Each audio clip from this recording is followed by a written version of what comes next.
നമസ്കാരം. ഐശ്വര്യ രജനീകാന്തും നടനും സംവിധായകനുമായ ധനുഷും വേർപിരിയാൻ പോകുന്നു എന്ന വാർത്തകൾ ഏറെ നാളായി ചർച്ചയാവാൻ തുടങ്ങിയിട്ട്. എന്നാൽ അതിന്റെ കാരണം എന്താണെന്ന് വ്യക്തമായിരുന്നില്ല. അതിനുള്ള കാരണം വെളിപ്പെടുത്തിക്കൊണ്ട് ഗായിക സുചിത്ര രംഗത്തെത്തിയിട്ടുണ്ട്. 18 വർഷത്തോളം നീണ്ട ധനുഷും ഐശ്വര്യയും തമ്മിലുള്ള ദാമ്പത്യത്തിനിടെ ഇരുവരും പരസ്പരം പലപ്പോഴും ചതിച്ചിട്ടുണ്ടെന്നാണ് സുചിത്ര പറയുന്നത്. ഇരുവർക്കും ചില ബന്ധങ്ങൾ ഉണ്ടായിരുന്നു.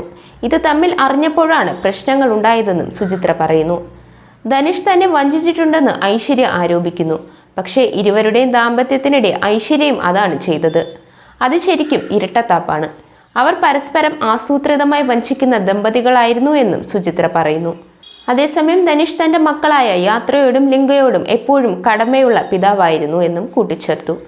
ഇപ്പോൾ 2 മക്കളും അവരുടെ മുത്തച്ഛൻ്റെ വീട്ടിലാണ് വളരുന്നതെന്നും സുചിത്ര പറഞ്ഞു. കഴിഞ്ഞ ഏപ്രിൽ 8-നാണ് ഐശ്വര്യയും ധനുഷും ചെന്നൈ കുടുംബ കോടതിയിൽ വിവാഹമോചനത്തിന് അപേക്ഷ നൽകിയത്.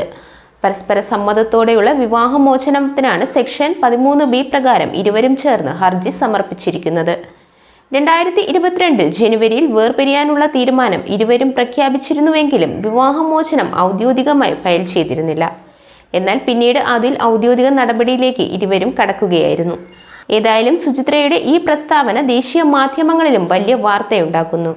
അതേസമയം ധനുഷ് റായൻ എന്ന ചിത്രത്തിന്റെ പണിപ്പുരയിലാണ്.